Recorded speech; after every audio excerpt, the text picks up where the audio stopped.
ఈరోజు బైబిల్ అధ్యయనం యోహాను సువార్త 6వ అధ్యాయం 1 నుండి 21 వచనాలు. ప్రార్థన.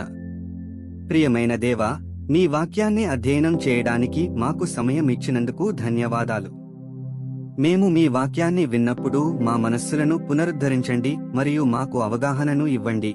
యేసు నామములో ఆమెన్. యోహాను సువార్త 6వ అధ్యాయం. అటు తరువాత యేసు తిబెరియ సముద్రము అనగా గలిలయ సముద్రము దాటి అద్దరికి వెళ్ళెను. రోగుల ఎడల ఆయన చేసిన సూచక క్రియలను చూచి బహుజనులు ఆయనను వెంబడించిరి. యేసు కొండ ఎక్కి అక్కడ తన శిష్యులతో కూడా కూర్చుండెను. అప్పుడు పస్కాను యూదుల పండుగ సమీపించెను. కాబట్టి యేసు కన్నులెత్తి బహుజనులు తన యొద్దకు వచ్చుట చూచి, వీరు భుజించుటకు ఎక్కడ నుండి రొట్టెలు కొని తెప్పింతుమని ఫిలిప్పునడిగెనుగాని, ఏమి చేయనయుండెనో తానే ఎరిగియుండి అతనిని పరీక్షించుటకు అలాగడిగెను. అందుకు ఫిలిప్పు వారిలో ప్రతివాడును కొంచెము కొంచెము పుచ్చుకొనుటకైనను 200 దేనారముల రొట్టెలు చాలవని ఆయనతో చెప్పెను. ఆయన శిష్యులలో ఒకడు, అనగా సీమోను పేతురు సహోదరుడైన అంద్రెయ, ఇక్కడ ఉన్న యొక్క చిన్నవాని యొద్ద 5 రొట్టెలు 2 చిన్న చేపలు ఉన్నవిగాని ఇంతమందికి ఇవి ఏమాత్రమని ఆయనతో అనగా, యేసు జనులను కూర్చుండబెట్టుడని చెప్పెను. ఆ చోట చాలా పచ్చికయుండెను గనుక లెక్కకు ఇంచుమించు 5,000 మంది పురుషులు కూర్చుండిరి. యేసు ఆ రొట్టెలు పట్టుకుని కృతజ్ఞతాస్తుతులు చెల్లించి కూర్చున్న వారికి వడ్డించెను. అలాగున చేపలు కూడా వారికిష్టమైనంత మట్టుకు వడ్డించెను.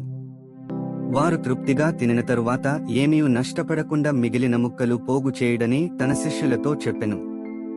కాబట్టి వారు భుజించిన తరువాత వారి యొద్ద మిగిలిన 5 రొట్టెల ముక్కలు పోగు చేసి 12 గంపలు నింపిరి.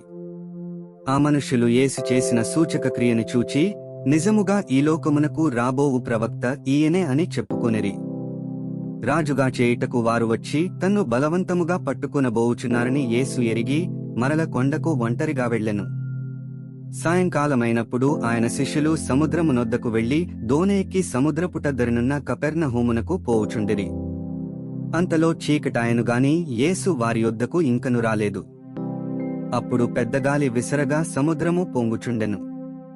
వారు ఇంచుమించు 2 కోసుల దూరము దోణెను నడిపించిన తరువాత యేసు సముద్రము మీద నడుచుచూ తమ దోణె దగ్గరకు వచ్చుట చూచి భయపడిరి.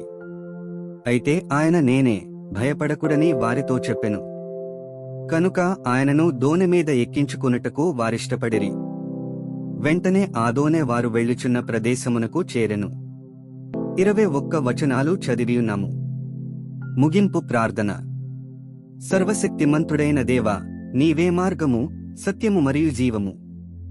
చదివిన వాక్యాన్ని మీ కృప ద్వారా మా హృదయాలలో ఉంచుకొని మా జీవితంలో అన్వయించుకోవడానికి మాకు సహాయం చేయండి. ఆమెన్.